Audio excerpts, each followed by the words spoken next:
Okay, so the new topic introduced is having denominators with an irrational number. So the square root of 5, say, in a denominator. We don't want that. So what can I multiply the square root of 5 times to make it not be a square root? Well, I can multiply it by square root of 5 over square root of 5. So then this becomes 5. And the numerator has a square root or an irrational number, and that's okay. But the denominator can't. The denominator needs to be an actual number. And if I put my pen there, it focuses on that. Sorry.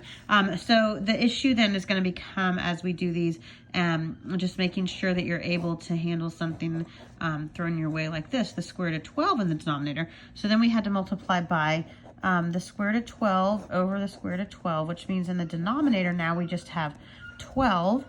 But in the numerator, we have 2 and then the square root of 12, which if we talk about the square root of 12, it was what? 4 times 3, and that is the square root of 4 is 2. So this 2 needs to be multiplied here. So this becomes a 4 square root of 3 over 12. And now we can also reduce that, right? 4 and 12, so that becomes square root of 3 over 3. So we divided both those by 4. Okay, so could I have done this differently here from the beginning? I could have said 2 over the square root of 12. And square root of 12 is what?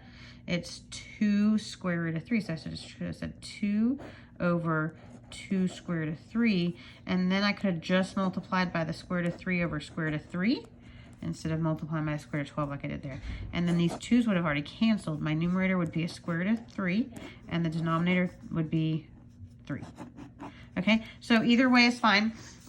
We may come up with problems like this, 3 square root of 2 over square root of 12. If that had been the case, now what would have happened? It might make sense to go ahead and just leave that as square root of 12 and get to square root of 24, or you can do it the other way around. But see, you're going to come to the numerator, and now your square root of 3, if we did that, it would be multiplied by another square root of 3.